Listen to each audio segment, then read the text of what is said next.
Hey everyone, Ronan here, and welcome back to the channel. We got a lot to cover today, but before we get into that, we got to thank the patron as always. So, Jonathan Oladele, thank you very much for the support, and sorry if I butchered your last name. And as usual, please, don't forget to drop a like and a comment to help fuel the algorithm, to help the video get to a larger audience, and if this is your first time here, make sure to subscribe and turn on notifications so that way you'll never miss another upload from the channel. And, as always, if you want to consider supporting us even further, join the patron or become a channel member. You'll get exclusive access to things that I don't post on the channel, as well as early access to everything that I do, depending on which tier you join. But with all that being said, let's get into what if Ash won the Pokemon World Championships, Season 5, The Sun and Moon Ultra Journeys, Part 5. I hope you enjoy.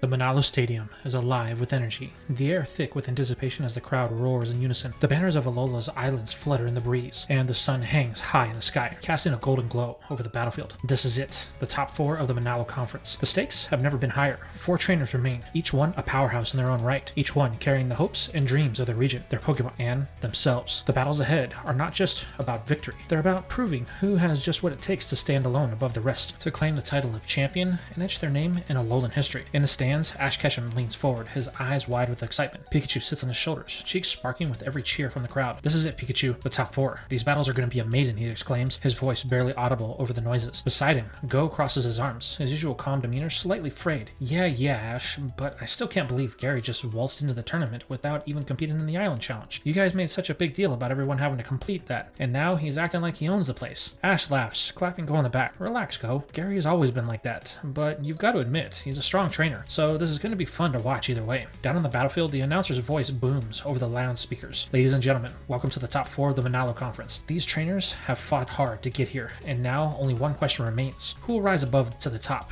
and claim the title of champion? The crowd erupts in cheers, the excitement palpable. The first match is going to begin. Rinto, the calm and analytical trainer from another region, versus Mina, Alola's own fairy-type specialist and artist. Both trainers step onto the battlefield, their determination evident. Mina twirls her paintbrush with a playful smile, ready to see the beauty of fairy types, Rinto, she teases. Rinto adjusts his tie and nods, his expression as calm as ever. Let's see if your artistry can stand up to my strategy, Mina. The crowd falls silent as the battle begins, the first of many intense exchanges in the top 4. Mina sends out her Clefairy first, the pink Pokemon bouncing onto the battlefield with a cheerful twirl. Rinto counters with his Trevenant, a ghostly tree Pokemon towering over the battlefield. Clefable, use Moonblast, Mina commands. Clefable launches a shimmering orb of fairy energy, but Rinto is ready. Trevenant, use Shadow Claw. The tree vanishes, dodges in the attack, and reappears behind Clefable, striking with a ghostly force. Mina's smile doesn't waver. Clefable, use Dazzling Gleam. The fairy type unleashes a burst of light, hitting Trevenant hard. Rinto narrows his eyes. Trevenant, use Wood Hammer. The grass type slams its massive wooden arm into Clefable, dealing heavy damage. However, Mina remains calm, countering with a meteor mash from Clefable. The fairy type's fist glows as it strikes Trevenant, but Rinto isn't done. Trevenant, use Shadow Claw once more. The ghostly grass type's claws slash through Clefable, knocking it out. In the stand, Ash is on the edge of his seat. Wow, Rinto's Trevenant is amazing. Did you see how it dodged that Moonblast? Go, however, is barely paying attention. Yeah, sure, Ash, but how about Gary? Why are you so okay with him competing in the tournament? To which the champion simply turns and says that if all the rules were meant to be followed 100% of the time, then no one would be having any fun. And besides, me and Gary go way back, so I think having him as a rival again is going to bring some extra life to the tournament, and I can't wait to see if I'm going to get the chance to battle him in another tournament setting like we did back in the Johto League. And also, I can't wait to see how he handles Kukui in their upcoming battle. This just causes Go to humph, as we flash back down to the battlefield, where Mina recalls Clefable and sends out her Mawile, a small but fierce Pokemon snapping its massive jaws. Mawile, use Iron Head, Mina calls. The steel type charges at Trevenant with its jaws glowing. Rinto responds with Trevenant using a Horn Leech. The antlers atop the ghost type's head glow as they drain Mawile's health, but Mawile's Iron Head lands, knocking out Trevenant as well, as the little steel type had more power than Rinto was expecting. The Tyclad trainer recalls Trevenant for the time and decides that he's going to send out another water starter that he acquired among his travels, his own Blastoise. The water cannon Pokemon steps onto the battlefield with a powerful stance. Blastoise, use Hydro Pump, Rinto commands. The Cantonian water starter unleashes a torrent of water, hitting Mawile hard. Mina counters with Mawile using a Play Rough. While Mawile lunges at Blastoise, its claws glow with fairy energy. Rinto smirks. Blastoise, use Flash Cannon. The water type fires a beam of steel energy, knocking out Mawile. Up in the VIP section, Go sighs, still distracted. I can't stop thinking about Gary and what he said about the Aether Paradise. If their security systems are down, that means their Ultra Base data is locked away. I need to be there when it comes back online. There's so much I could learn. Megahorn. Ash grins, trying to cheer him up. Don't worry, Go. You'll get your chance, but for now, let's just enjoy the battles. Look, Mina's sending out her last Pokemon. The Fairy-type specialist recalls Mawile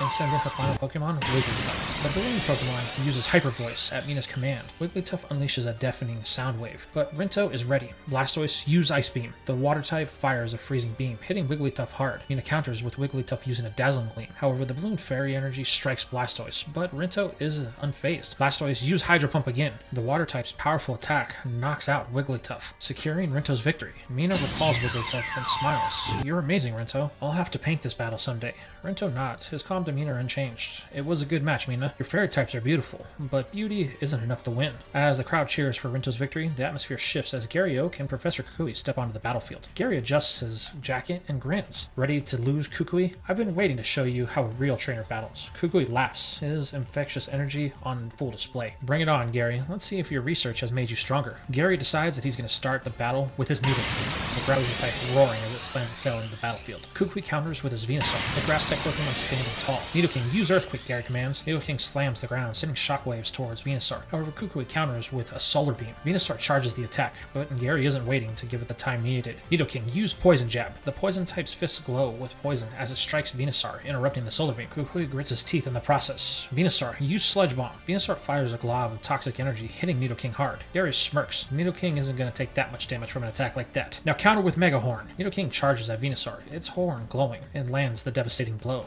knocking out Venusaur, and surprising Kukui in the process. Ash jumps to his feet, his excitement palpable. Gary's Nidoking is so strong, just like the last time I saw it. Did you see that Mega Horn? Go rolls his eyes, still irritated. Yeah, Gary's great, but he's so full of himself. I can't believe he just walked into the tournament like he owns it. Ash laughs, clapping Go on the shoulders once again. That's just Gary. He's always been like that. But you gotta admit, he's a great trainer. Ash's admiration for Gary is on full display, causing Go a little bit of irritation as we flash back down to the battlefield where Kukui recalls Venusaur and decides to set out Lucario. Your Pokemon stepping onto the battlefield with a focused stance. With the wave to start this next match, Lucario is ordered to use a Bone Rush at Kukui's command. Lucario flies through the air, trying to hit Nidoking hard, but Gary counters with a Thunderbolt. Nidoking unleashes a bolt of electricity, but Lucario dodges with ease. Now use Close Combat. Lucario unleashes a flurry of punches, knocking out Nidoking due to the damage that it had taken in the brief battle with Venusaur. Gary recalls the poison type and decides to send out his counterpart, Nidoking. Now, use Earth Power, he commands as the battle starts. Nidoking slams the ground, sending shockwaves towards Lucario. Kukui decides to counter this by using a Dragon Pulse. Lucario fires a beam of Dragonic energy, hitting Nidoking hard. Gary smirks. Nidoking, use Superpower. The poison type charges at Lucario, its fist glowing, and lands a powerful blow. But Kukui isn't phased. Lucario, use Bone Rush once again. Lucario strikes from his side, with all the force that it can muster, knocking out Nidoking. Gary recalls the Queen Poison type, and decides that it's time for him to readjust his strategy. He's only got one Pokemon left to Kukui's 2, and if he's not careful, it could cost him his run in this tournament. So, with a deep sigh, he calls on his final Pokemon, Aggron.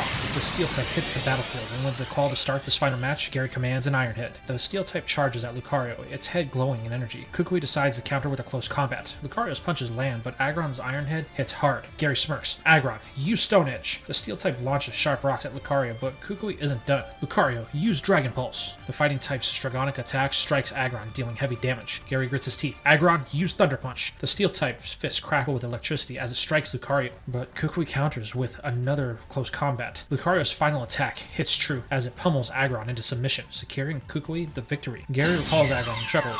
You sure are strong, Kukui. I guess I'll have to step up my game, especially since I just lost to none other than a regional professor. Kukui grins. You're still as tough as ever, Gary. All the battles that you've had in the past have gotten you to this far. Two then shake hands, their mutual respect evident as the crowd cheers their thrilling match. Ash is practically bouncing in the seat. That was incredible. Kukui's Lucario is so cool. Maybe his and mine can have a battle when he makes it to the championship, Ash says excitedly. Go, however, is still stewing. Yeah, great, but I'm more interested in what Gary knows about what's going on at the Aether Paradise. He's been awfully vague over the last couple of days, and if he got access to the Ultra Beast data before I had a chance to see it, I need to figure out how to get it. Ash laughs, slinging an arm over Go's shoulder. You'll get your chance, Go. How many times do I have to say that? But for now, let's just enjoy what we got going on. Who do you think is going to win the whole thing? Go sighs, but a smile creeps onto his face. Fine, Ash. I think it's going to be Kukui. I think he has the most spirit. Ash grins. That's what I thought. I'm super excited for a chance to face him in another full 6-on-6 battle. Ash's enthusiasm causes Go to let out an exaggerated eye roll. The champion really does have a one-track mind. While Go is sitting here thinking about all of the other things that could be going wrong. He still hasn't gotten his final mission from Project Mew. And what if Gary was sent here to make sure that he never gets it? What if Gary is the reason that he isn't getting it? What if Gary is purposely withholding information to prevent Go from becoming an actual chaser? But as he thinks about Gary perched atop his towering Rapidash, smirking down at him with that infuriating grin, Go can't help but to stew. There's a reason Gary always sits so high. The thought sends a prickle of annoyance through him,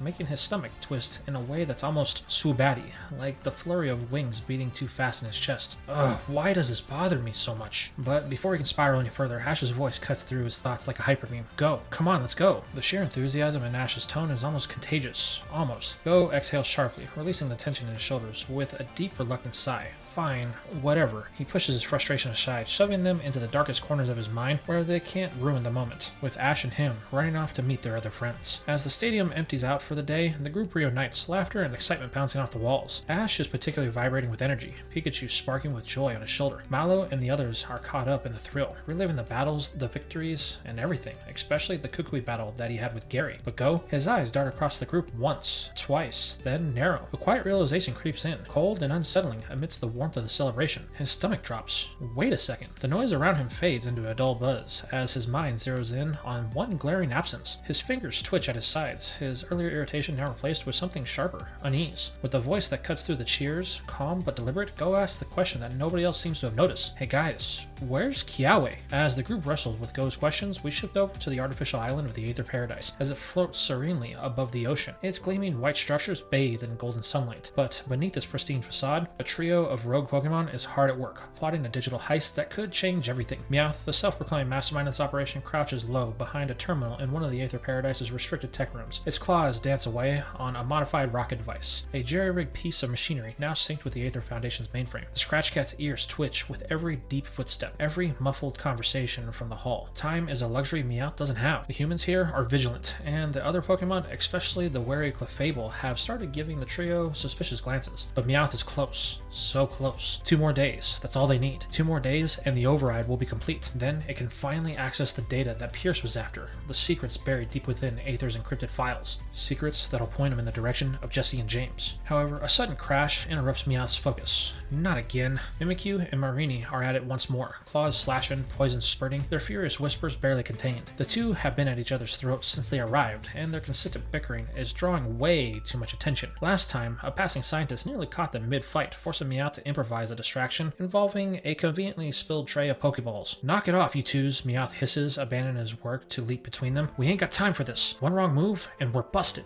Mimikyu hisses from beneath its ragged disguise, its shadowy claws twitching. Marini glares at the ghost type, one tentacle tightening protectively around the strange box that it always carries. A box that for some reason no one is allowed to touch, which Mimikyu has come to have a personal gripe with. Then, a low hum fills the room. Meowth's fur stands on end as the massive wormhole generator in the center of it begins to flicker to life. But this isn't the usual shimmering blue portal that Meowth knows it for. No, the glow is red, a deep, pulsating crimson that casts eerie shadows across the walls. The air feels heavy, wrong. Meowth's instincts scream at it to run, but there's no time to dwell on the machine's strange behavior ever since Faba put that crystal inside of it, because Mimikyu and Marini are still about to throw down, and if they don't shut up now, they'll bring every Aether employee running. With a frustrated growl, Meowth digs in its claws to the floor. Just 2 more days. It just has to keep these two in line for 2 more days. But as the wormhole generator's red glow pulsates like a warning, one thing becomes terrifyingly clear. Time might be running out faster than they think. As Meowth tries to figure out how it's going to proceed over the next couple of days with Mimikyu and Marini at each other's throat, we pan back over to the Manalo Stadium as the sun hangs high and the excitement of the top 4 battles settles into an easy unquiet. Ash, Lana, Mallow, and Sophocles stand near the battlefield, their earlier cheers now replaced with furrowing brows and hushed voices. Kiawe's absence weighs heavily on all of them. None of them have seen their fiery friends since the tournament ended yesterday. Ash crosses his arms, his Pikachu tilting his head with concern. It's weird, Ash mutters, his voice edged with worry. Even if Kiawe lost to Rinto, he wouldn't just skip watching the rest of the tournament and the battles. He's not like that. Lana nods, her usual calm demeanor slipping into unease. You're right. He'd be here cheering us on, or at least grumbling about how he should have won. Sophocles pulls out his Rotom phone, finger flying across the screen. Maybe he's just not checking his messages, he suggests, dialing Kiawe's number. The line rings once, twice, then silence. No answer. Rotom's digital face flickers with a frown. Call failed. Kiawe is not responding. Mallow bites her lip, then straightens up with sudden determination. We should go to Akala Island right now. If he's not answering, we should check out his house. Make sure he's okay. Ash's eyes light up as the idea strikes him. Wait, if we hurry. Then we can catch Olivia before she leaves. She's probably heading back to Akala soon, and if anyone knows where Kiawe is, it's her. The group exchanges quick glances before bursting into motion. The tournament ended just after noon, leaving them plenty of daylight, but no time to waste. They sprint through the stadiums, winding past, dodging lingering spectators and vendors packing up their stalls. Olivia usually leaves right after the battles, Lana calls as they push through the crowd. Then, we gotta move faster, Ash yells back, Pikachu clinging to his shoulder. They burst out of the stadium just in time to see Olivia in the distance, her confident stride carrying her towards the docks. The kahuna pauses, sensing the commotion behind her, and turns just as the group skids to a stop, breathless. Olivia, Ash gasps, hands on his knees. We need your help. Olivia raises an eyebrow, her expression shifting from amusement to concern as she takes in their frantic faces. What's wrong? Milo steps forward, her voice steady but urgent. It's Kiawe. He's missing. The air grows heavy with unspoken worry. Olivia's gaze hardens as she questions the statement. Ash explains that they haven't seen him all day and he's not answering his rotom phone. So they were wondering if Olivia can take them to Akala so that way they can see if his family knows where he's at and check up on their friend. The kahuna cracks a smile, telling them to follow her. They'll head over right away, though she's sure everything is fine. The group then takes off down the pathway to Olivia's boat. Watching the group of friends concerned for Kiawe makes Olivia warm inside. It's nice to see such care in the future. As the group makes their way to the second island in the chain, the salty alolan breeze carries the scent of blooming tropical flowers as Looker steps off the ferry onto the weathered docks of Ula Ula Island. The sun hangs low in the sky, casting long shadows across the rugged landscape where jagged cliffs meet restless oceans. His coat flutters slightly in the wind, his sharp eyes scanning the quiet streets of Po Town in the distance. He hasn't been here in years, not since his last visit to see an old friend. Nanu, the island's kahuna and former Interpol agent, is already waiting for him, leaning against the side of the abandoned police station with his usual air of wary indifference. A Meowth lounged at his feet, lazily licking its tail as Looker approaches. Took you long enough, Nanu drawls, though there's a flicker of amusement in his tired eyes. I was starting to think you'd gotten lost. Looker smirks, but his expression quickly sobers. No time for pleasantries, I'm afraid. Things are complicated. Nanu sighs, pushing himself off the wall. Aren't they always? He gestures for Looker to follow him inside of the station, where the dim light of a single flickering bulb illuminates scattered papers and empty coffee cups. This place looks as disheveled as Nanu himself. Once the door shuts behind them, Looker wastes no time. I need your help. Something big is happening. Something we missed. He pulls out a small encrypted device, its surface scratched from years of neglect. This was buried in an old Team Rocket database. Giovanni's fingerprints are all over it. Nanu raises an eyebrow. Giovanni? He's been missing for a while now, hasn't he? Officially, yes, Looker admits, but his plans, well, they still might be in motion, and I think they're bigger than we had realized. He taps the drive. This contains schematics, research, things that shouldn't exist, and now, suddenly, Dynamax pills are appearing in the stores worldwide. Coincidence? I don't think so. Nanu frowns. Alola hasn't seen any of those pills. Yet, Looker counters, but that's not the only problem. I think Interpol has been compromised. The silence that follows is heavy. Nanu exhales through his nose, rubbing his temples. You always did have a nose for trouble, and you taught me everything I know, Looker says, his voice firm but pleading. I can't trust anyone else with this. Not until I know who's involved. Nanu leans back in his chair, staring at the ceiling. I came to Alola to retire, you know. Left Interpol behind. This place was supposed to be as far from that world as I could get. Looker doesn't respond. He knows Nanu better than that. After a long moment, Nanu sighs again, deeper this time. But you're never wrong about these things. He reaches into a dusty drawer and pulls out an old, tarnished badge, its Interpol insignia dulled by time. He turns it over and hand clips it to his belt with a resigned smirk. Guess I'm back in the game for now. Looker grins, relief washing over his face. I knew I could count on you. Nanu rolls his eyes. Yeah.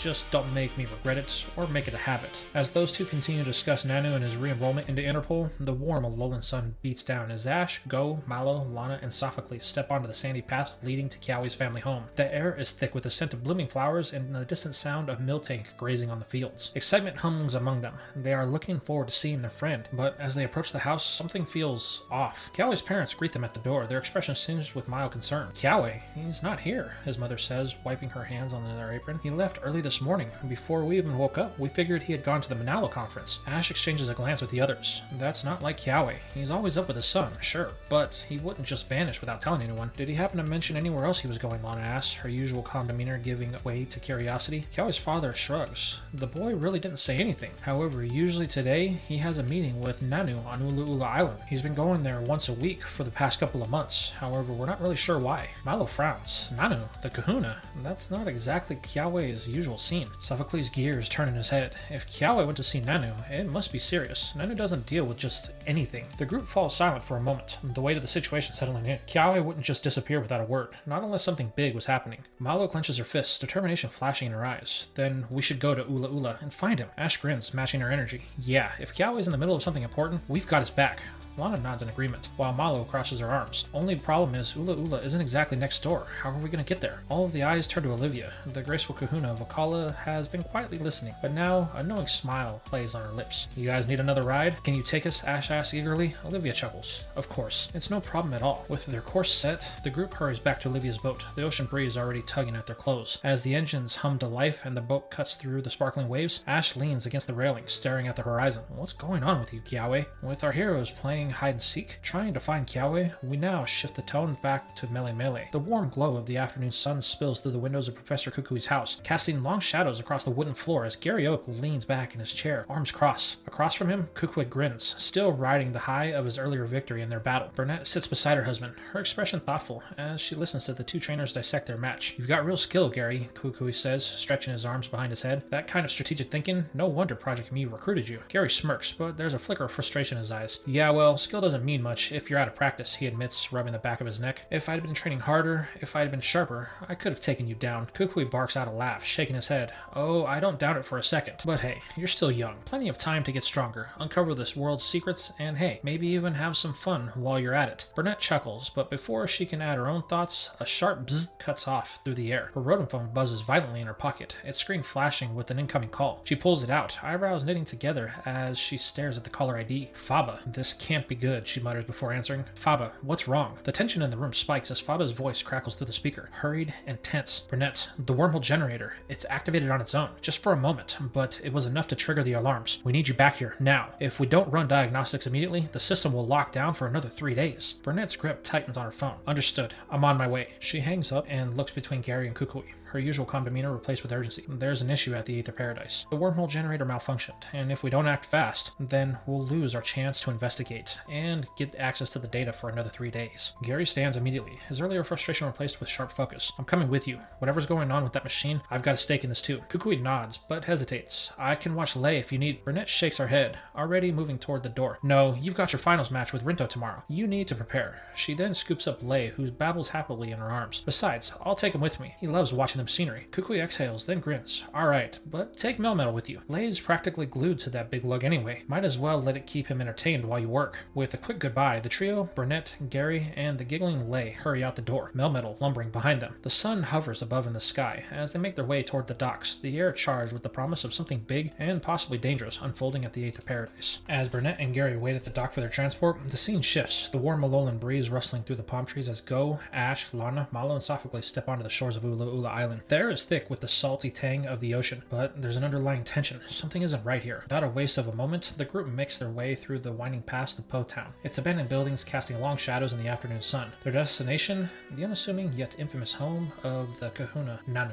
As they approach the door of the abandoned police station, the creaks open before they can even knock. Standing in the dim light of the doorway is none other than Nanu himself, his usual lazy demeanor replaced with something sharper, like a Persian poised to strike. Beside him stands Looker, the ever-determined international police agent, his sharp eyes widening in surprise as they land on Ash. Ash, Looker thinks to himself, I was hoping to avoid running into you today. However, Ash doesn't miss a beat. Looker, what's going on? Is this about Team Plasma? Go steps forward, his analytical mind already racing. Or Team Rocket. We ran into Pierce in Ultraspace. He's working for someone new. Looker's expression darkens. Pierce, one of the few rockets that I can never bring to justice. His finger twitches as if already itching to file a new report. If he's active again, then this is worse than I thought. Ash shakes his head. Team Rocket isn't back. Not like before. But Pierce is definitely up to something. The agent's jaw tightens. Something in Ash's words seem to connect the dots for him. But he doesn't voice his suspicions. Instead, he abruptly turns to Nanu. We'll finish our conversation later. With that, Looker strides past the group, disappearing into the streets of Po Town with urgent purpose. Now alone with Nanu, the group turns their focus to the real reason why they're here. Kiawe. Nanu, have you seen Kiawe? Lana asks, her usual calm demeanor edged with concern. The kahuna leans against his doorframe, arms crossed. Haven't seen him all day. Ash frowns. Why would Kiawe come here to see you in the first place? Nanu's lips curl in a faint smirk. Kid's been training with me. Him and one other. If you want answers, you'd better talk to the other one. Go's curiosity spikes. Who's the other person? But before Nanu can answer, a familiar voice rings out from behind them. Hey Ash. They all turn to see Hao standing there, his usual cheerful grin in place, and there's a determined glint in his eyes. Hao? Ash exclaims. Do you know where Kiawe is? Hao shrugs, but there's no real worry in his posture. I might, but if you want that info, you're gonna have to battle me for it. Ash stiffens. Kiawe's safety isn't something to bargain with. Hao holds up his hand. Relax, I'm sure he's fine. But Kiawe's been saying some interesting things about you, so I want to see if it's true. Hao then pulls out a Pokeball, spinning it on his fingers. So how about it? A coordination battle? Right here, right now? If you win, I'll tell you everything. Ash hesitates for only a second before nodding. If this is what it takes to get the information for Kiawe, then so be it. Alright Hao, let's do this. The group steps back, clearing space in the shadow of Po Town's abandoned buildings. The air crackles with anticipation as Ash and Hao take their positions, Pokeballs at the ready. With Ash preparing to face off against Hao once again, we shift to the tranquil halls of the Aether Paradise, where the blurring alarms can be heard. Red emergency lights pulsate through the lower levels, casting an eerie glow over the pristine white corridors. Burnett, Gary, Lei, and the hulking Melmetal rush towards the source of the disturbance, Faba's private lab. Inside, chaos reigns. Machines hum with unstable energy, their screens flickering wildly as warning messages flash in rapid succession. Faba, his usual slick-back hair now disheveled, frantically types commands into the console, sweat beating down his forehead. At the center of the room, a massive machine thrums ominously, encased in a sinister red aura. The air crackles with an unnatural energy, making the hairs on the back of Burnett's neck stand on end. Faba, what did you do? Burnett demands, her voice sharp over the din of the alarms. The scientist whirls around, his glasses reflecting the crimson glow. I was only trying to help, he stammers. With Lunala and Solgaleo gone, we had no way to open ultra wormholes, so I experimented. Gary folds his arm, unimpressed. Let me guess. It backfired. Faba adjusts his glasses nervously. I tried every power source we had. Nothing worked. Then I remembered the crystal from the shipwreck. The moment I inserted it into the machine, it activated like it would never before, but then it immediately shut down. It was giving the readings that we needed to produce an ultra wormhole, and I thought I'd finally done it. But then I left it alone, and his excitement faded as he gestures helplessly to the now uncontrollable device. But it won't shut down. Burnett's eyes narrow. Then remove the crystal. I can't, Faba explains. The chamber's locked to prevent radiation leaks. If we open it now... Gary cuts him off, his gaze shifting to Melmetal, the steel-type Pokemon, oblivious to the danger, playfully nudging Lei, who giggles despite the tension. A slow smirk spreads across Gary's face. He locks eyes with Burnett, and then flickers his gaze meaningfully towards Melmetal. She catches on instantly. Melmetal, Burnett calls, stepping forward. The massive Pokemon turns its head, curious. I need your help. Just one little smash. Burnett then points to the reinforced glass chamber housing the glowing crystal. Faba facepalms. Are you insane? If the glass breaks, we'll all be exposed to. Then we won't be here when it happens, Burnett interrupts. In one swift motion, she scoops up Lei, jerks her head towards the exit, and bolts. Gary and Faba scramble after her, slamming the heavy lab door shut just behind them as the power surges violently. Lights flickering like a storm is raging inside. The four press against the wall, hearts pounding, seconds stretch into eternity. Then, crash. The sound of shattering glass echoes through the door. Faba immediately whips out a scanner, his hands shaking. Radiation levels are spiking. We can't go in yet. The wait is agonizing. Every passing second feels like an hour. But finally, the scanner beeps. Clear. Cautiously, they re-enter the lab. The machine is dead. Shards of glass litter the floor. And at the center of it all, Melmetal lies motionless, its metallic body dull and lifeless. Burnett yells no as she rushes to the side of Melmetal, pressing a hand against the cool surface. We need to get it to the medical bay now. As Gary and Faba help lift the unconscious Pokemon, the scientist quickly seals the crystal back into a secure container. The immediate crisis is over, but something far stranger has happened. In the shadows, unnoticed, three figures watch. Meowth's eyes gleam as he observes the aftermath. Marini clutches the mysterious box that it's usually obsessed with, her tentacles tighten around it, and Mimikyu's ragged disguise twitches unnaturally. That was unexpected, Meowth mutters. It then partially flashes back to when Melmetal shattered the glass. The radiation didn't dissipate. It was drawn to them. No, not to them, to the box. Now the strange container pulsates with the same eerie red glow as the red crystal had. Marini coos fascinated as Meowth's claws flex nervously. He doesn't know what's the deal with that box.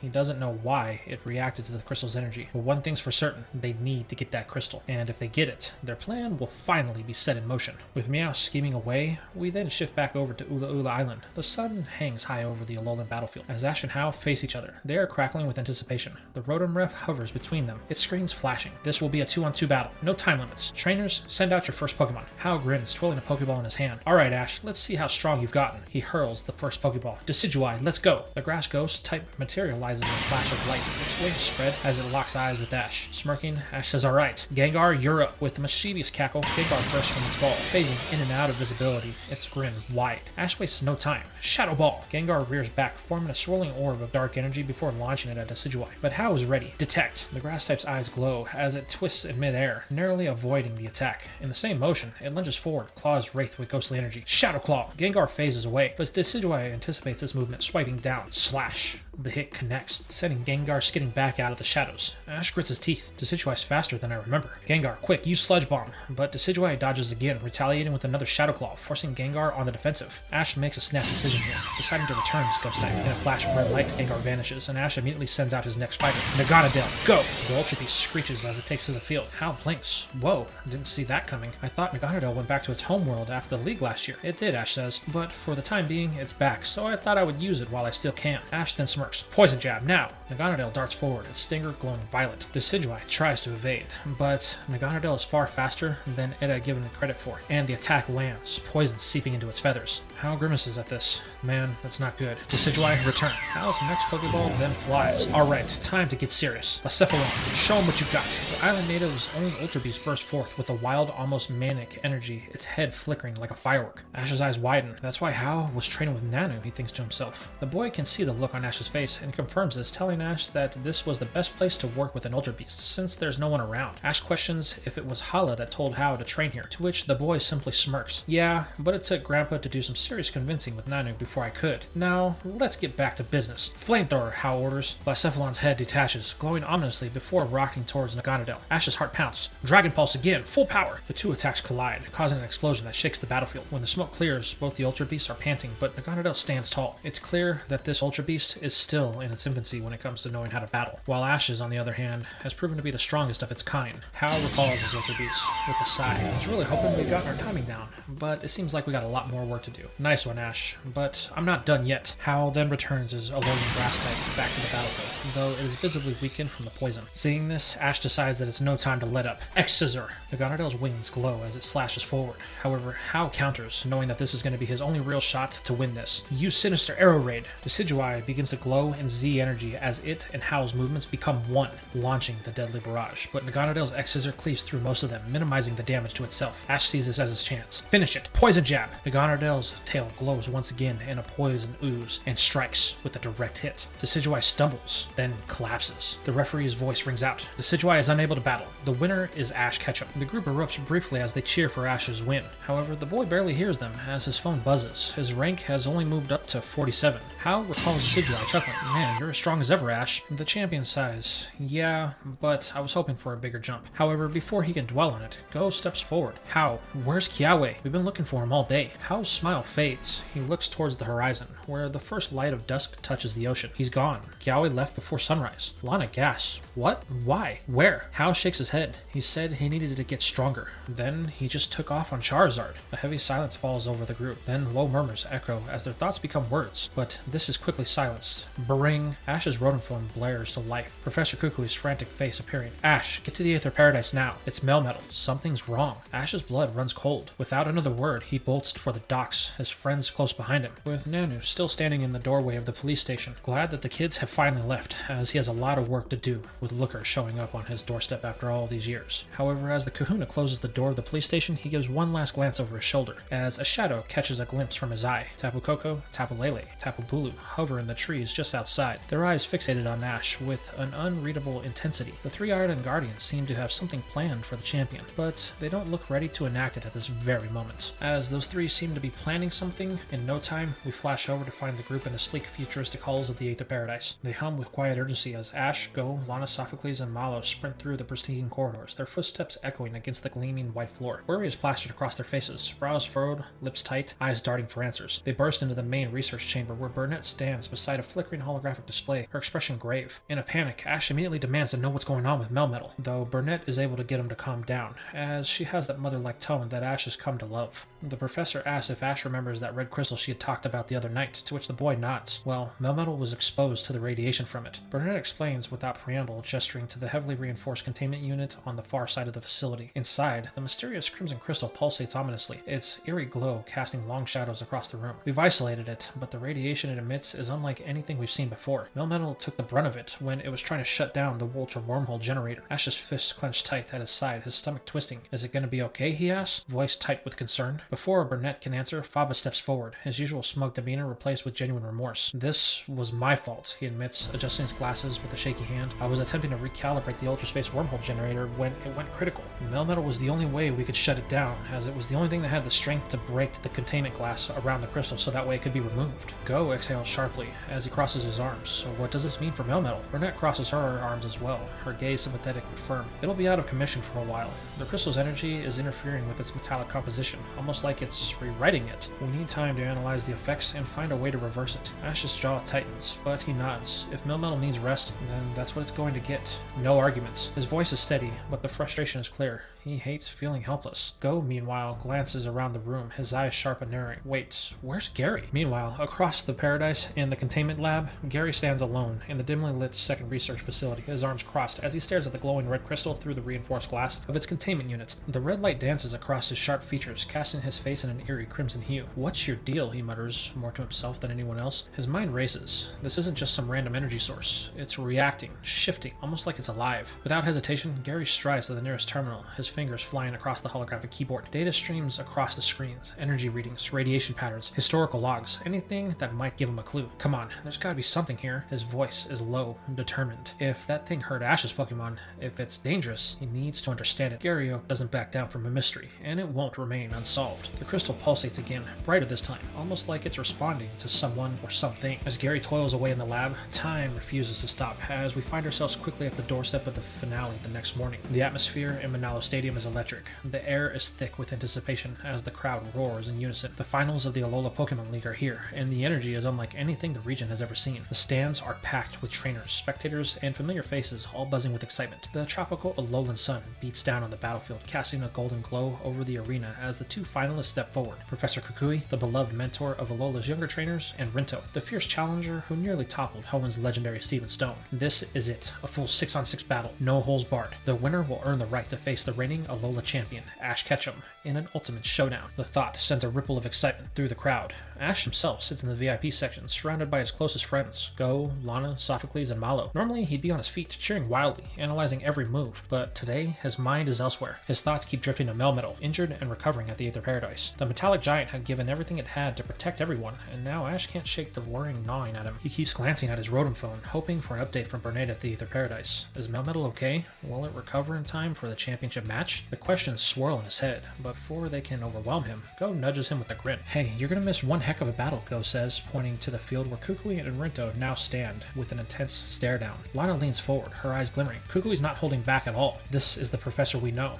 Ash takes a deep breath, pushing his worries aside, for now. His friends are right. This battle is too important to miss. This is where the crowd erupts, and even Ash can't help but to get swept up in the moment. Still, between cheers, his gaze flickers back to his phone. Just one update, that's all I need. But for now, he clenches his fists, refocusing on the battle. Whoever wins today will be his next opponent, and Ash Ketchum never backs down from a challenge. As our hero's mind remains divided, we pan down to the stadium floor. The air in the Alolan Stadium crackles with energy as the crowd's cheers rise and fall like waves against the shore. High above, the sun blazes down, casting sharp shadows across the battlefield. But neither trainer notices, their focus locked on each other. Professor Kukui stands with his usual confident grin, arms crossed over his chest, his eyes alight with excitement. He studies Rinto, the young trainer who has already conquered the island challenge in record time. This kid's got fire in him, Kukui thinks, remembering the fierce battles of his own past. The thrill of competition, the raw energy of well-fought matches, it all comes rushing back. He can't help but to feel the same electric anticipation he did a year ago when he faced Ash Ketchum on this very stage. On the opposite side of the field, Rinto adjusts his tie, his fingers running against the Pokeballs on his belt. His mind races. A regional professor battling? It's unexpected. Most professors stay in their lab, buried in research, handing out starter Pokemon to wide-eyed beginners. But Kukui, he's different. The man lives and breathes battle strategy just as much as he does scientific discovery. Noticing Rinto's curious expression, Kukui throws his head back with a hearty laugh. What? Surprised to see a professor throw down? He calls over the noise of the crowd. I do all the research stuff too. But where's the fun in that if I don't get to test my strength every now and then? His grin widens, teeth flashing in the sunlight. A good battle keeps the spirit burning. Rinto feels the challenge in these words.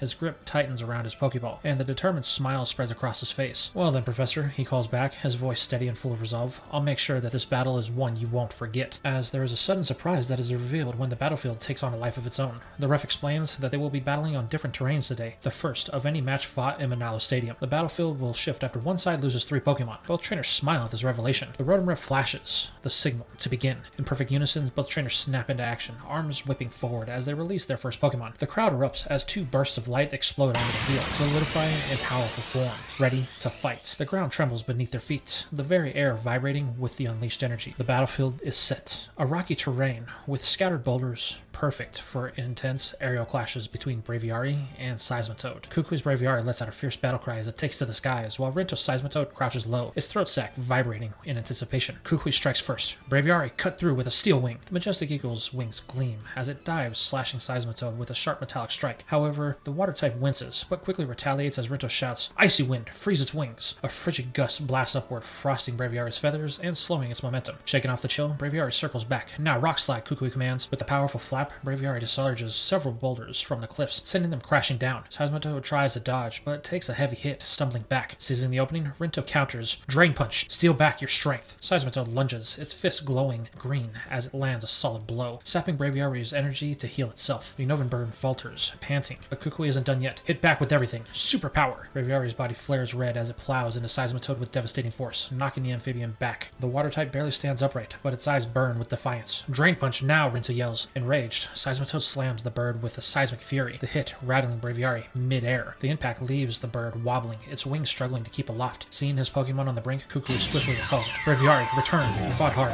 Rest for now." The red beam pulls Braviary back just before it could collapse. Rinto smirks, wiping sweat from his brow. "Good call. But you're down a Pokemon. What's next?" "Oh, Braviary's not quite out yet," Kukui grins, already reaching for another Pokeball. "But don't get too comfortable. The battle's far from over." As the jagged stones of the battlefield jut unevenly up from the ground, creating a treacherous terrain perfect for a fierce clash, Kukui adjusts his sunglasses with a defiant grin, while Rinto cracks his knuckles, as Seismitoad, still breathing a little heavily from the battle with Braviary, stands ready. "Empoleon, show him your might," Kukui yells, as the water starter emerges from its ball. Seismitoad, push through. "We're not done yet," Rinto yells. The amphibian acts first, its throat bulging as it unleashes shimmering bubble beam. The rapid bubbles explode against Empoleon's steel-plated body, forcing it back a step. But Empoleon shakes off the attack and retaliates, its flipper glowing silver, as it slashes forward with Metal Claw. The sharp strikes scrape along Seismitoad's side, leaving a shallow gash, fatigue making the amphibian Pokemon just a little slower to dodge. Rinto doesn't let up. "Drain Punch, steal back some more energy." Seismitoad's fist glow green once again as it lunges, slamming it into Empoleon's chest. The impact forces a grunt from the penguin Pokemon, but Seismitoad siphons off some of its vitality, its wary stance firming slightly. Kukui smirks. "Hydro Pump, blast it away." Empoleon rears back and fires a devastating torrent of water, the sheer force sending Seismitoad sliding across into the rocks. It struggles to rise, its limbs trembling from the effects. Seismitoad growls and slams its fist into the ground, triggering a stomping tantrum. The battlefield shakes violently, sharp stones shifting under Empoleon's feet. The steel type wobbles, struggling to keep its balance as debris scatters. Kukui seizes this opportunity. "Whirlpool, trap it!" Empoleon summons a swirling vortex of water around Seismitoad, the raging currents coiling around its legs like chains. The exhausted amphibian thrashes about, but the whirlpool drags it down, snapping its strength and making it impossible to leap free. Rinto clenches its fist. "Icy wind, freeze the water!" Seismitoad exhales a chilling gust, frosting the edges of the whirlpool, but the vortex is too strong,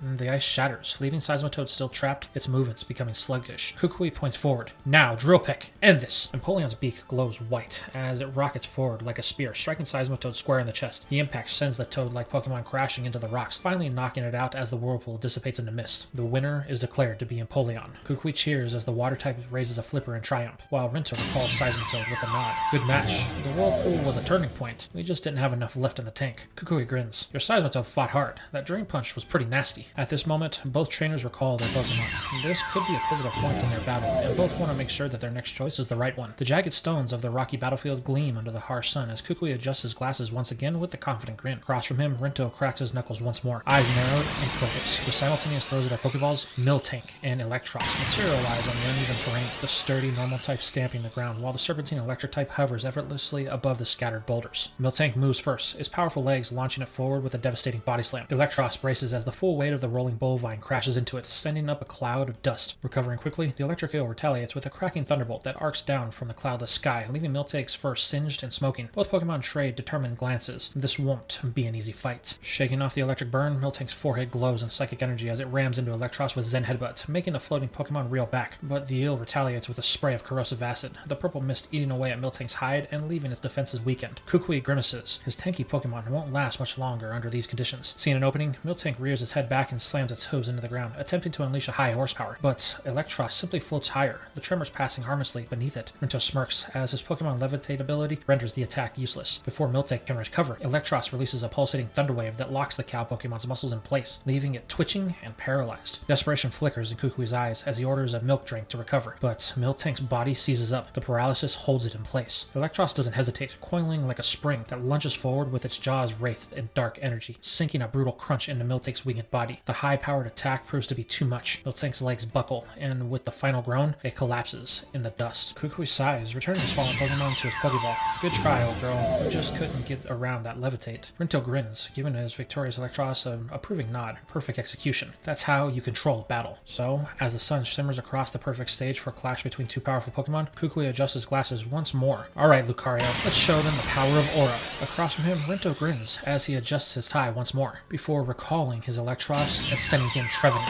My ghostly tree will rain your strength and strike from the shadows. However, Kukui is unfazed as Lucario bursts forward in a blur of motion, its body wreathed in blue and white glow as it strikes with a bone rush. The impact sends Trevenant skidding backwards, but the ghostly tree stands firm, its hollowed eyes gleaming with eerie light. Without hesitation, Rinto calls for a Shadow Claw. Trevenant's twisted limbs ignite with spectral energies as it slashes at Lucario. The attack lands cleanly, forcing the fighting type back, showing that it's at a disadvantage against Trevenant's ethereal form. However, Kukui doesn't falter. Smart, but you gotta have more than fists. Dragon Pulse! Lucario's palm glow violet as it unleashes a spiraling blast of draconic energy. Trevenant braces itself, the attack shaking its wooden body, but it weathered the storm, creaking ominously as it prepares its next move. Rinto seizes the opportunity. Horn Leech! Trevenant's antlers flare as a hungry green light is charged, slamming into Lucario and siphoning away its vitality. Lucario growls as its energy is drained, but its aura flares defiantly, refusing to let the fatigue take hold. Kukui clenches his fist. Bone Rushed! In an instant, Lucario summons a glowing bone staff and swings hard, striking Trevenant twice in rapid succession. The ghost type reels, but retaliates immediately. Rock Slide! The battlefield itself seems to erupt as dragon boulders burst from the ground, crashing down toward Lucario. The Aura Pokemon barely manages to dodge, rolling aside as debris scatters around it. Both Pokemon are now panting. The battle has taken its toll, but Lucario's aura burns brighter than ever, his determination unshaken. Kukui grins. Time to end this. Use close combat. Lucario surges forward, a whirlwind of devastating strikes, but Trevenant's ghostly nature allows it to evade the worst of the assault. Still, the sheer force sent Trevenant stumbling back, its wooden frame groaning under the pressure. Rinto's grits his teeth. Woodhammer. Full power. Trevenant's entire body glows as it musters its remaining strength, charging headlong into Lucario with a crushing force. The impact sends both Pokemon crashing around, dust swirling around them for a moment. Neither moves. Then slowly, Lucario pushes itself up, trembling but still standing. With one last surge of energy, it raises its paw. Violet light gathers in the middle of them. Now, Dragon Pulse. Point blank. The Dragonic Blast erupts at point blank range, engulfing Trevenant in a violent explosion of energy. When the smoke clears, Trevenant lay motionless, finally defeated. Lucario stands victorious, but barely. Its chest heaved, its legs shaken, and its aura flickering weakly. Kukui rushed to its side. You were amazing, Lucario. Rinto at this point recalls Trevenant with a respectful nod. That aura, you really gave us a fight. Looking out, the two trainers can see the rocky battlefield bears the scars of previous clashes. Jagged stones jut up from the earth like broken teeth. Kukui, ever the strategist, recalls his rare Lucario with a nod of gratitude. Fought hard, but rest for now, he murmurs before reaching for another Pokeball. With a flash of light, the Alolan Ninetale materializes the pristine snow-white fur shimmering under the sun, cold mist curling from its breath. Across the field, Rinto adjusts his tie once more, unfazed. Drampa, he calls. Let's turn the tide. His ancient dragon lumbers forward, its wise eyes locked on a Ninetale with a quiet intensity. It's here that Rinto takes the first move. Rain Dance! Drampa raises its head, emitting a deep, resonant cry that summons thick clouds, blotting out the sun. Within seconds, sheets of rain hammer down, slicking in the rocks and dampening Ninetale's frosty aura. Lupui's lips thin. This is a problem. Rain weakens fire moves, but worse, it empowers water and hurricane attacks. He can't let Rinto control the weather for too long. Ninetales, Dazzling Gleam, he commands. The Ice Fox radiates with energy before unleashing a blinding burst of fairy light. The attack strikes true, making Drampa stagger. Fairy moves are deadly against dragons, but Rinto isn't rattled. Now, Hurricane, he barks. The howling winds of the storm twist into a monstrous vortex, the rain amplifying its fury. Ninetales yelps as the tempest lifts it off of its feet, slamming it hard into the rocks. It struggles up, fur soaked and breathing heavily, but its gaze remains sharp. Kukui knows that he needs to mitigate the storm's chaos. face. Safeguard, he orders. A shimmering barrier envelops Ninetales, shielding it from further disruptions. No confusion, no paralysis. Rinto presses on. Drampa, Dragon Pulse. A concentrated beam of draconic energy shoots forth, but Kukui is already moving. Now, Blizzard. Ninetales throws its head back, summoning a blizzard so fierce that the pelting rain turns into stinging hail. The sudden freeze shocks Drampa, its wings frosting over as the battlefield transforms into a glacial wasteland. The hurricane's wind falters, swallowed by the raging snowstorm. But it's Rinto's turn to grit his teeth. His weather advantage has been stolen. Desperation flickers in Drampa's eyes as the hails pelt its scales. Roost, Rinto commands. Drampa lands heavily, wings folded as it tries to heal, but the relenting hail continues to chip away at its stamina. Kukui sees his chance. Finish it! Ice Shard! Before Drampa can recover, Ninetales fires a volley of razor-sharp ice shards, each one striking with pinpoint precision. The dragon groans, sways, then collapses, its massive form sinking into the frost-laden rocks. The hail slows, then stops, leaving the battlefield eerily silent, save for the crunch of ice underfoot as Kukui approaches his victorious Pokemon. Well fought, Rinto concedes, returning Drampa with a sigh. The weather reversal was masterful. Kukui grins, stroking Ninetales' fur as it nuzzles his hand. Adaptability wins battles, he says. The once rain-soaked rocks now glitter in ice, a testament to the clash of storm and frost, and the cunning of a trainer who knows how to turn the elements to his advantage. With Rinto now down 3 Pokemon, the atmosphere in the battlefield crackles with tension. The crowd erupts in cheers and gasps. This is the turning point they've been waiting for. But before the battle can resume, the arena itself reacts to shift in momentum. The jagged rocky terrain begins to tremble, the ground groaning as the battlefield undergoes a dramatic transformation. Massive stone pillars sink into the earth, while patches of grass and soft soil rise to replace them. In a moment, the harsh, uneven landscape gives way to a smoother, more level field, blanketed by lush greenery. This sudden field change triggers a brief intermission, a rare moment for both trainers to catch their breath. Kukui takes his opportunity to adjust his stance, rolling his shoulders as he studies his opponent. Across from him, Rinto exhales sharply, his earlier confidence now tempered by the reality of the battle shifting tides. The brief pause allows the adrenaline to settle, breaking all-consuming euphoria of the fight. It's a reset, a chance to recalibrate. All the while, up above, Ash's mind isn't just on the battle. His thoughts drift to Melmetal, still under observation after its recent ordeal. Without hesitation, he calls Professor Burnett. Hey, Burnett, Ash shouts over the noise of the crowd. How's Melmetal doing? The professor turns before letting Melmetal appear on the Rotom phone, offering him a reassuring smile. It's fine, Ash, she replies, her voice steady. No changes since you called this morning. It's stable, just resting. She gives him a firm nod. Leave things to me. If anything happens, I'll call you right away. Ash exhales, relief washing over him, but not completely. He forces a grin, thanking her before slipping his Rotom phone back into his pocket. Go stands nearby and studies his friend's face. Everything okay, Go, Ash? His tone laced with concern. Yeah, Ash answers quickly, but the slight tightness of his voice betrays him. He is worried, deeply so. Melmetal's condition weighs on him, even now, in the heat of the battle. But before he can dwell on that any longer, the referee's voice booms across the battlefield. Trainers, prepare to resume the battle. The moment of respite is over. Ash shakes his head, refocusing as Rinto and Kukui lock eyes once more. The battlefield beneath them has completely transformed, no longer a treacherous rocky expanse, but a wide-open grassy terrain, perfect for swift maneuvers and strategic plays. The crowd leans forward in anticipation as the two trainers take their positions. Kukui cracks his neck, smirking. No holding back now. Yeah? Rinto grins back, the fire of competition burning away his lingering unease. You know it. The battle is back on, with the calls of their Pokemon, and the second half promises to be even fiercer than the first. The sun casts long shadows across the grassy battlefield as Kukui's Braviary touches back down, his broad wings drooping slightly. Fresh from a grueling battle with Seismitoad, the Eagle Pokemon breathes heavily, its feathers ruffled and damp with sweat. Across the field, Rinto's Electros hovers with quiet confidence, its yellow eyes gleaming, though bearing a few scorch marks from its previous battle. The electric Eagle Pokemon stands in much better shape than its exhausted opponent. Kukui wipes his brow, but flashes a determined grin. Let's show them your fighting spirit, Braviary. Brave Bird! With a mighty flap, Braviary launches skyward, gathering energy in a brilliant blue aura. The attack slams into Electros with tremendous force, sending it skidding across the turf. But the recoil visibly shakes Braviary, its wings trembling from the strain. Rinto nods approvingly.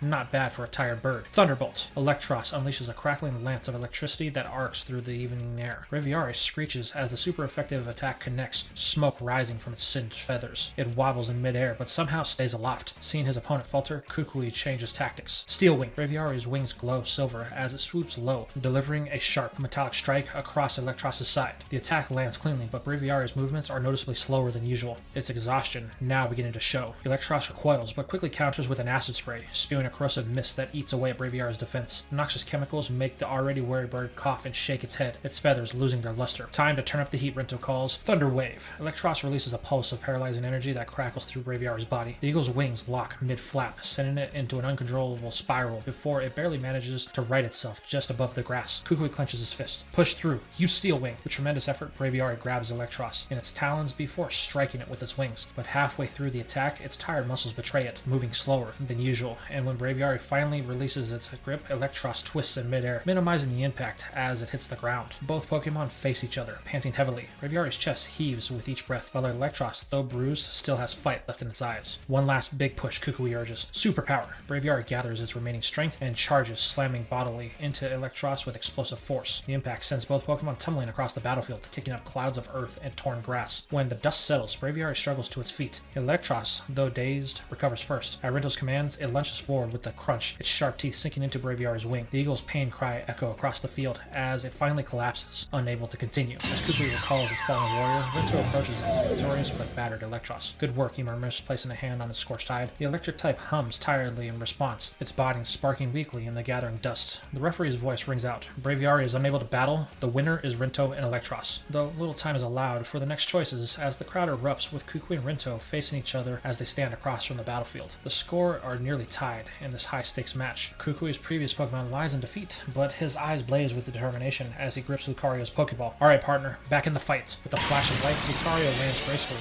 its aura flaring as it locks eyes with Rinto's Electros, still standing strong from the last round. Rinto smirks, rolling his shoulders, choosing not to switch out Electros, but Kukui knows that it's not going to go down easy. The levitating electric type crackles with energy, its serpentine body coiled and ready. The Rotom-Riff gives the signal. Battle, begin. Lucario moves first, becoming a blue blur as it lunges forward with extreme speed, aiming to close the distance before Electros can react. But Rinto's Pokemon counters instantly, firing a searing thunderbolt straight at the oncoming fighter. Kukui's voice rings out. Bone Rush, deflect it. Lucario's paws glow as it summons a shimmering bone-like staff mid-strike, swinging it with perfect timing to bat the thunderbolt aside. The electricity grounds harmlessly into the dirt, drawing gasps from the crowd. Not missing a beat, Rinto shouts, Thunder Wave now! Electros releases a rippling wave, but Lucario is already spinning its bone like a shield. The electric pulses fizzle against the glowing staff, leaving the aura Pokemon unharmed. Seeing his opening, Kukui clenches his fist. Press the advantage. Close combat! Lucario explodes forward, fists wreathed in fighting energy. Electros tries to dodge, but the barrage comes too fast. 1, 2, 3 clutching blows, sending it skidding backwards, its body sparking from the impact. Rinto's eyes narrow. Acid spray. Wear it down. Electros spits a noxious purple mist that eats away at Lucario's defense. The aura Pokemon staggers as its natural resilience weakens, but its stance never falters. Both trainers sense the climax approaching. Dragon Pulse! End this, Kukui commands. Lucario's chest glows violet as it gathers dragonic energy, unleashing a spiral beam of raw power straight at Electros. Rinto responds instantly. Thunderbolt! Electros roars, channeling every last volt in a binding, jagged bolt of lightning. The two attacks collide mid-air with a deafening boom, creating a shockwave of purple and yellow energy that sends both Pokemon flying backwards. Silence falls as the smoke clears. Lucario lies on one side, its aura flickering weakly. Electros twitches, its body still crackling with residual electricity. Neither moves. Lucario and Electros are unable to battle, the referee announced. This match is a draw. Kukui exhales, wiping the sweat from his brow, before smiling. Incredible. You two gave it everything. Rinto returns Electros with a nod. Next time, we won't leave it to chance.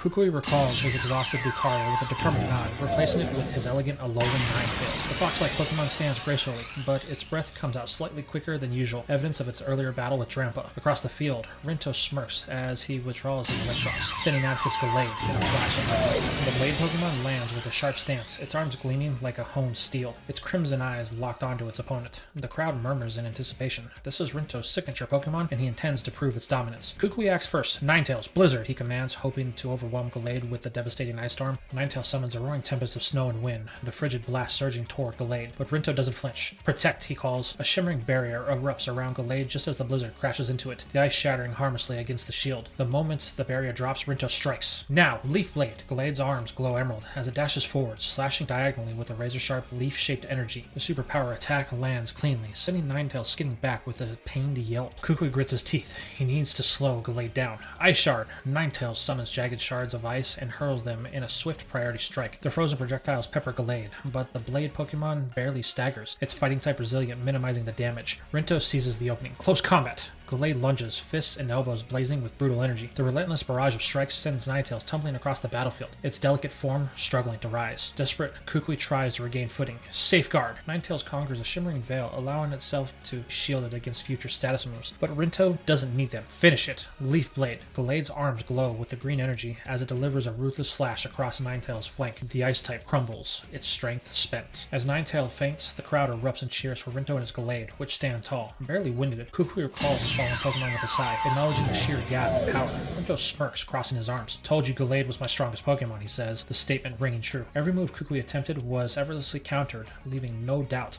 this was Gallade's battle from the start. The battlefield crackles with tension as Kukui and Rinto lock eyes once more, both trainers knowing the next exchange could decide the match. With a confident smirk, Kukui hurls his Pokeball, and Incineroar erupts onto the field with a burst of flames, its muscular frame coiled and ready. Across from him, Rinto's Snorlax lumbers forward from its Pokeball, replacing Gallade, its heavy steps shaking the ground, beady eyes sharp, despite their usual drowsy demeanor. Incineroar wastes no time, its muscles rippling as it flexes, dark energy swelling around them with a bulk up, boosting its power and resilience. Snorlax, however, doesn't give this time to settle. With surprising speed for its size, it lunges forward, its head glowing pink as it smashes into Incineroar with a Zen headbutt. The wrestler staggers, but shakes it off, the enhanced defense softening the blow, though it was only the force of the attack that actually caused any damage, which was very minute. Kukui barks a command, and Incineroar spins like a shadowy cyclone, its arms wreathed in darkness as it tears into Snorlax with Darkest Lariat. The massive normal type grunts, but retaliates instantly, swinging a colossal fist wreathed in fighting energy. Hammer Arm, crashing down, but Incineroar's momentum carries it through, both Pokemon trading brutal blows before separating and panting. Seeing Snorlax breathe heavily, Rinto makes his move. Use Rest. Snorlax plops onto the ground, its eyes fluttering shut as its body begins to glow, its wounds knitting together, but Kukui is ready. Throat Chop. Incineroar's claws lash out in a vicious strike, slamming into Snorlax's neck and disrupting its recovery. The sleeping giant twitches, its healing cut short. Snorlax isn't done yet. With a sudden burst of energy, it rolls forward, its massive body crashing down on Incineroar in a crushing body slam. The impact forces Incineroar to one knee, but it grits its teeth and bulks up again, reinforcing itself for the next assault. Kukui's eyes narrow.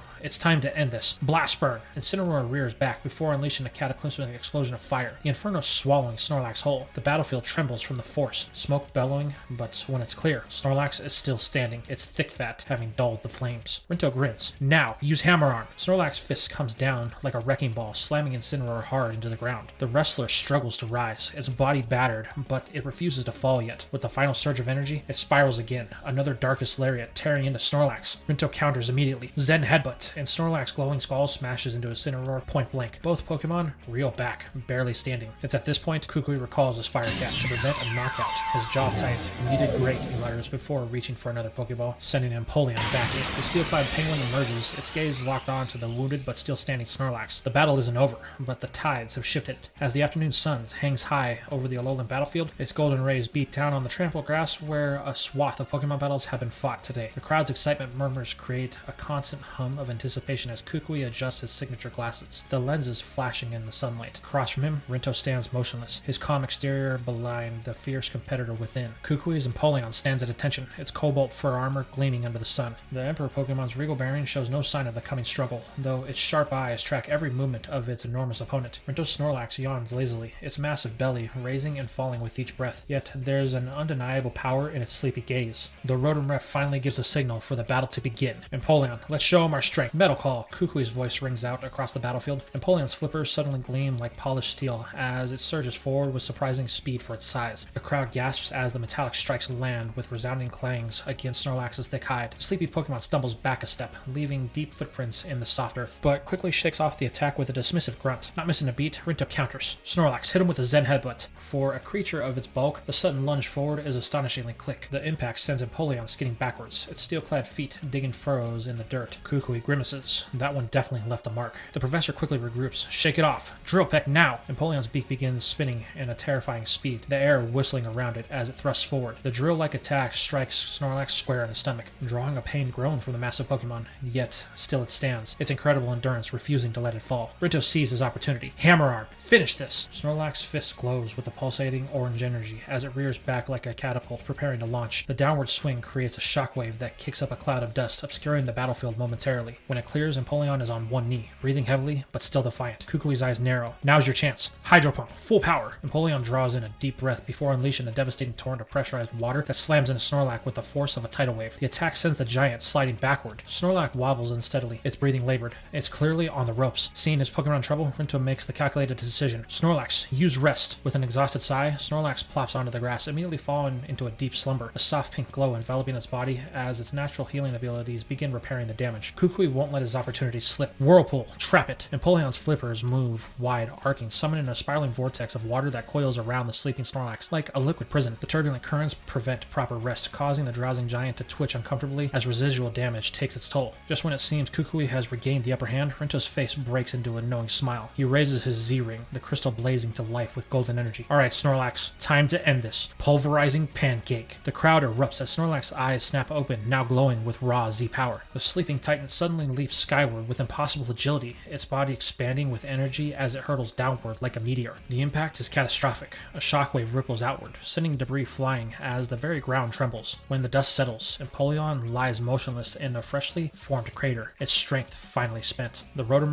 makes the call. Empoleon is unable to battle. Snorlax wins. Kukui exhales sharply as he recalls his fallen partner. Fought hard, Empoleon. Take a good rest. His hand then moves to another Pokeball on his waist, the last one, and with the practiced flick of his wrist, he releases his final combatant. Now Incineroar, finish what we started. The ball bursts open with a flash of crimson light as the fiery wrestler Pokemon lands with the ground-shaking thud. Incineroar's muscles ripple beneath its sleek fur as it rises to full height, the flames along its championship belt flaring dramatically. A deep, challenging roar escapes its throat, the sound reverberating across the battlefield as heat waves distort the air around it. The sun beats down on the grassy battlefield, the air thick with tension as Kukui and Rinto lock eyes for this rematch. Incineroar stands ready, its muscles still aching from their last fight, but its fiery spirit burns undimmed. Flames flicker around its wrist, casting dancing shadows across the trampled grass. Across from it, Snorlax heaves a slow, tired breath, its massive frame swaying slightly, but its eyes remain sharp, refusing to yield. Kukui flashes a confident grin. Alright, Incineroar, no holding back this time. Let's turn up the heat. His voice crackles with energy, matching the fire in his Pokemon stance. Rinto, ever composed, tightens his grip on his tie. Snorlax, power through. We won't let them overwhelm us again. Incineroar doesn't wait, its muscles tense with veins bulging as it bulks up, flames flaring brighter around its body.